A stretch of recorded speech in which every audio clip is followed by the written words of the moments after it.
नमस्कार दोस्तों, आप लोगों का स्वागत है हमारे इस YouTube channel Rinkesh psychology facts में। अगर वीडियो अच्छी लगे तो वीडियो को लाइक शेयर, चैनल पर आप नए हो तो चैनल को सब्सक्राइब जरूर करें और कमेंट बॉक्स में जाकर हर हर महादेव जय बागेश्वर धाम सरकार जरूर लिखें। दोस्तों, तुलसी विवाह कब है? देवउठनी एकादशी कब है? तुलसी विवाह कैसे करें? देवउठनी एकादशी और तुलसी विवाह तारीख। तुलसी पूजा में दो चीज तुलसी माता को मत चढ़ाना। भगवान श्री हरि विष्णु जी को तुलसी बहुत ही प्रिय है, तो तुलसी विवाह में 3 गलती कभी मत करना। ये वीडियो बहुत ही सुंदर है। इस वीडियो को अगर आप पूरा देख लेंगे तो माता तुलसी की कृपा आपके ऊपर बरसेगी। श्री हरि भगवान विष्णु की कृपा आपके ऊपर सदैव बनी रहेगी। तो आइए जानते हैं तुलसी विवाह के बारे में कुछ महत्वपूर्ण जानकारियां जो आपके भाग्य को बदल देगा। देवउठनी और तुलसी विवाह की तारीख को लेकर लोगों में असमंजस की स्थिति है। आज हम तारीख और दिन शुभ मुहूर्त के साथ इस वीडियो को बना रहे हैं। आज का वीडियो यदि आपने मिस कर दिया, समझो अपने भगवान विष्णु श्री हरि माता लक्ष्मी की कृपा को ठुकरा दिया।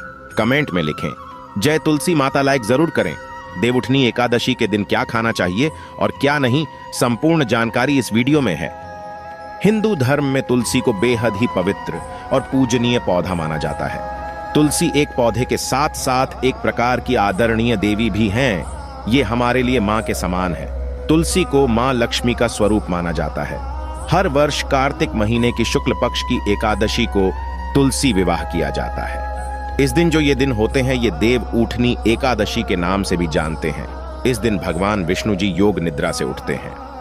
साथ ही साथ ऐसा माना जाता है कि इस दिन से ही जैसे मांगलिक कार्य होते हैं, जितने भी शुभ विवाह होते हैं, मुंडन कार्यक्रम जो होते हैं, गृह निर्माण होते हैं, गृह प्रवेश होते हैं, जितने भी मांगलिक कार्य होते हैं, इसी दिन से ही शुरू हो जाते हैं। तो इस बार 12 नवंबर 2024 को देवउठनी एकादशी है और इस दिन विधि विधान से तुलसी विवाह आयोजन करने की परंपरा है। तुलसी विवाह की संपूर्ण पूजन विधि और महत्व इस वीडियो में मैं आप लोगों को बताऊंगा। साथ ही इस वीडियो में मैं आप लोगों को तुलसी विवाह के दिन किए जाने वाले उपाय भी बताऊंगा जो आपकी तकदीर को बदल कर रख देंगे। इस वीडियो को अपने फायदे के लिए पूरा जरूर देखना, क्योंकि अधूरा ज्ञान हमेशा खतरनाक साबित होता है। इसीलिए जानकारी पूरी होना जरूरी है। वीडियो में आगे बढ़ने से पहले सच्ची श्रद्धा से कमेंट में जय मां तुलसी जरूर लिखना। माता रानी के लिए एक लाइक तो बनता है और हमारे चैनल को सब्सक्राइब करके बेल आइकन जरूर दबाइएगा।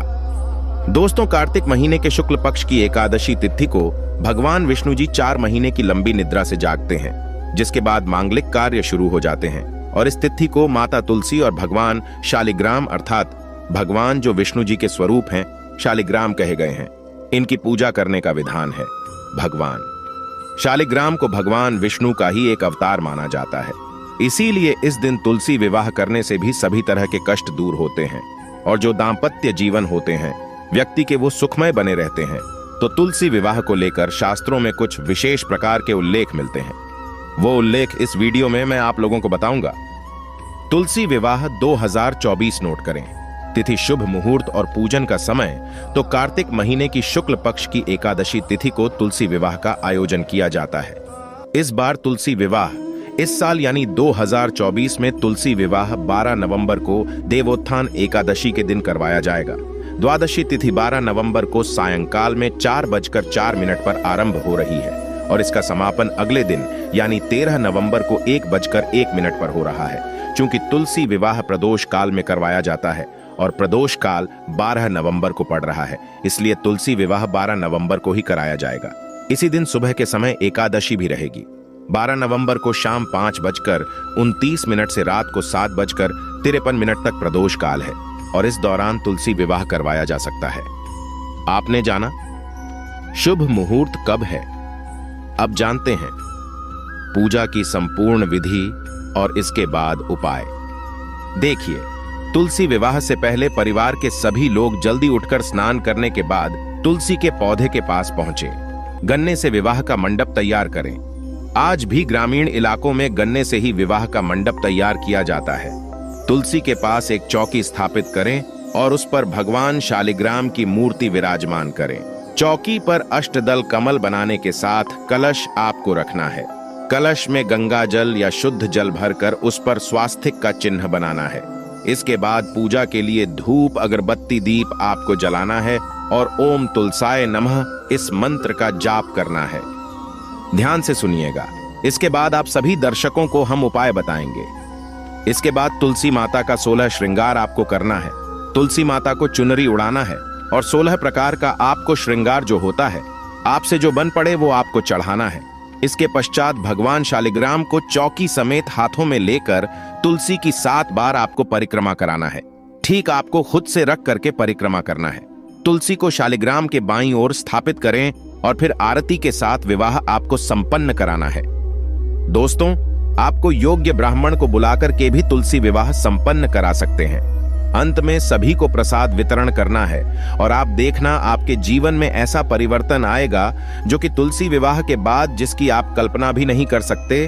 स्वयं खुद श्री हरि भगवान विष्णु जी, माता लक्ष्मी जी आपकी झोली खुशियों से भर देगी। मैं आप सभी दर्शकों को बताना चाहूंगा कि जिसकी कोई कन्या नहीं है, जिनको कोई भी पुत्री नहीं है, ऐसे व्यक्ति अगर तुलसी विवाह करते हैं तो कन्यादान के बराबर उन्हें पुण्य की प्राप्ति होती है। ऐसे व्यक्ति सभी पापों से मुक्त हो जाते हैं।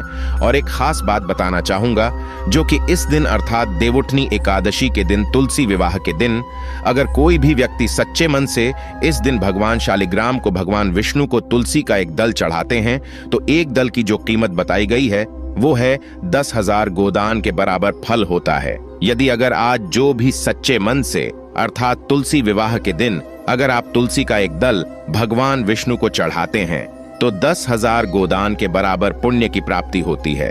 लेकिन इस दिन तुलसी का पत्ता जो भी तोड़ेगा उसे घोर पाप लगेगा। इसीलिए तुलसी विवाह आने से पहले और एकादशी आने से पहले या कोई भी ग्रहण अगर पड़ता हो उससे पहले तुलसी तोड़कर आपको रख लेना है। या फिर जो तुलसी के पत्ते सूख कर गिर जाते हैं आप उनको पानी में भिगोकर इस्तेमाल कर सकते हैं। ज्योतिष शास्त्र के अनुसार तुलसी विवाह 12 नवंबर को है तो आपको 12 नवंबर दिन मंगलवार के दिन तुलसी विवाह करना है। इस दिन तुलसी पर शुद्ध देशी घी का आपको दीपक जलाना है और ओम नमो भगवते वासुदेवाय नमः इस मंत्र का आप 11 बार या 21 बार या फिर 51 बार या हो सके तो आप 108 बार जप कर सकते हैं। इससे मां तुलसी प्रसन्न होती है और घर में हमेशा हरी भरी रहती है। साथ ही उनकी कृपा से व्यक्ति के जीवन में सुख समृद्धि बनी रहती है, धन के रास्ते खुल जाते हैं। तो चलिए मैं आप लोगों को विशेष प्रकार से उपाय बताता हूं जो उपाय आपके जीवन में परिवर्तन लाएंगे। इस दिन किए गए उपाय बहुत ही प्रभावशाली माने जाते हैं। शीघ्र ही फल की प्राप्ति होती है। तुलसी विवाह के दिन अगर आप ये उपाय करते हैं तो बिल्कुल ही आगे कितना भी आपके जीवन में कष्ट हो, जीवन से वो कष्ट दूर होगा, आपकी तमाम परेशानियां दूर होगी और आप देखते ही देखते जल्दी ही धन वैभव से परिपूर्ण हो जाएंगे। दोस्तों, अगर आप घर में तुलसी लाने के लिए सोच रहे हैं तो तुलसी विवाह के लिए आप जो है घर में तुलसी ला सकते हैं। लेकिन इस दिन अगर आप तुलसी का रोपण करते हैं तो इसे और भी ज्यादा बहुत ही शुभ और मंगलकारी माना जाता है। ध्यान से सुनना, अगर आज के दिन अर्थात तुलसी विवाह के दिन अगर आप तुलसी का रोपण करते हैं तो तुलसी हरी भरी आपके घर में रहती है। जितनी ज्यादा हरी भरी फूलेगी फलेगी उतना ही ज्यादा आपके घर में आध्यात्मिक उन्नति होगी।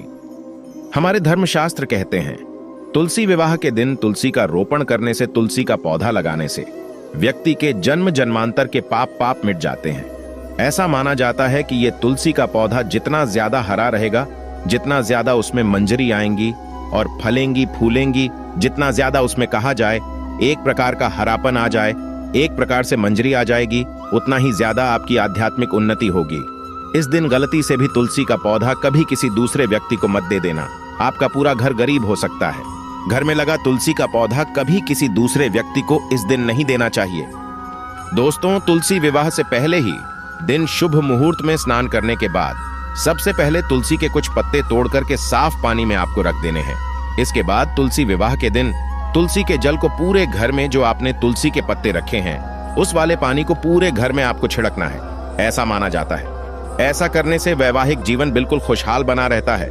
साथ ही साथ पति पत्नी में जो मनमुटाव हो रहा होता है वो भी दूर हो जाता है। और इस उपाय के बाद अगर आप ये पानी अपने घर में छिड़कते हैं तो वास्तु दोष लगा हो, घर में पितृ दोष लगा हो, घर में किसी भी प्रकार का दोष लगा हो, सारे दोष समाप्त हो जाते हैं। और ऐसे घर में जो घर निर्दोष हो, जिस घर में दोष ना हो अर्थात दोष रहित हो, तो ऐसे घर में लक्ष्मी का वास माना जाता है। ऐसे घर में अलक्ष्मी कभी नहीं आती। धन की देवी माता लक्ष्मी दोनों हाथों से धन की वर्षा करती हैं। मनचाहा वर पाने के लिए शादी में देरी हो रही है। मनचाहा वर अगर आप चाहते हैं शादी में, यानी कि आपकी जल्दी शादी हो जाए, मनचाहा आपको वर प्राप्त हो या फिर वधू प्राप्त हो, तो तुलसी विवाह के दिन माता तुलसी को लाल रंग की चुनरी जरूर चढ़ाना। फिर इस चुनरी को अपने पास आपको संभाल कर जरूर रखना है। इसके अलावा विवाह की बाधाएं दूर करने के लिए 7 साबुत हल्दी की गांठें, थोड़ा सा केसर, थोड़ा सा गुड़ और चने की दाल किसी पीले कपड़े में बांधकर विष्णु मंदिर में जाकर के भगवान विष्णु का ध्यान करते हुए आपको चढ़ा देनी है। इससे शीघ्र विवाह की आपको प्रार्थना करनी है कि शीघ्र विवाह हो। और एक बात बताना चाहूंगा कि एक खास बात, अगर यही उपाय किसी विशेष प्रकार की मनोकामना को करने के लिए किया जाए तो आप जो है केले की जड़ के नीचे में भी ये सारी चीजों को चढ़ा सकते हैं, या फिर आंवले की जड़ के नीचे में भी चढ़ा सकते हैं। एकादशी के दिन 11 कौड़ी लेकर उन्हें एक लाल रंग के कपड़े में बांध करके अपने घर के मुख्य द्वार पर, अर्थात तुलसी विवाह के दिन अपने घर के मुख्य द्वार पर आपको लटका देना है। ऐसा करने से नकारात्मक ऊर्जा आपके घर से कोसों दूर रहेगी और घर में सुख समृद्धि का वास होता है। ध्यान से सुनिएगा, घर में सुख समृद्धि का वास होता है। परिवार के सदस्यों को बुरी नजर से बचाने के लिए एक पीले रंग की कौड़ी को ताबीज में बांध करके उन्हें आपको पहना देने से बुरी नजर से बचाव होता है। दोस्तों, हम छोटी छोटी जानकारी इसलिए बताते हैं क्योंकि जब घर के छोटे बच्चों को नजर दोष हो जाता है तो हम सब काफी परेशान हो जाते हैं। तुलसी विवाह के दिन कुछ सफेद रंग की कौड़ियां लेकर के आए और उन्हें सफेद केसर व हल्दी में आपको हल्दी डाल करके घोल करके आपको भिगो करके रख देना है। इसके बाद इन्हें एक लाल रंग के कपड़े में बांधकर उस पोटली को तिजोरी में आपको रख देना है। इसके बाद धन संबंधित आप देखेंगे समस्या कुछ ही दिनों के भीतर में दूर हो जाएगी। एक खास उपाय और बताना चाहूंगा, ये अंतिम उपाय है। इस दिन अगर गंगा घाट है या फिर किसी भी पवित्र नदी का घाट, या फिर आप जहां पे रहते हैं वहां पे कोई पवित्र नदी बह रही हो, कोई भी नदी हो चलेगी, तो नदी में दीप जला सकते हैं। दीपदान करने से, वहां पे आप जो है दीपदान कर सकते हैं, तो दीपदान करने से देवताओं का आशीर्वाद मिलता है और इसके साथ ही घर में सुख समृद्धि आती है। यदि खासकर अगर आप कुछ उपाय नहीं करना चाहते हैं इस दिन तुलसी विवाह के दिन, तो एक काम जरूर करना, एक दीप आपको नदी में दीप दान करना, अर्थात नदी के पास में जलाना है। नदी की बहती हुई धारा में आपको उसे जला करके बहा देना है। और दूसरा दीपदान आप कर सकते हैं जो है गौशाला है। गौशाला में जाकर के आप जो है आज के दिन दीप जलाएंगे। और तीसरा दीप, जैसे कि आपको आंवले का पेड़ है, आंवले के पेड़ के नीचे में जलाते हैं, तो इससे भगवान विष्णु बहुत प्रसन्न होते हैं और ऐसे व्यक्ति के सभी प्रकार की जितनी भी सांसारिक इच्छा, सभी प्रकार की इच्छाओं को पूर्ण करते हैं। साथ ही साथ भगवान आपको निरोग रखेंगे, आपके जीवन में किसी भी वस्तु का अभाव नहीं होने देंगे। तो आप भी अपने जीवन को सुखमय बनाने के लिए तुलसी विवाह के दिन अर्थात एकादशी के दिन किए जाने वाले उपाय को जरूर करिएगा। जो उपाय आपको अच्छा लगे, मन पड़े, वो उपाय जरूर करिए। आपके जीवन में परिवर्तन आएगा, आपका जीवन सुखमय तरीके से गुजरेगा। सच्ची श्रद्धा से कमेंट बॉक्स में जय माता तुलसी लिखना ना भूले। माता रानी आपकी सभी इच्छा अवश्य पूर्ण करें। जय श्री हरि, जय विष्णु जी।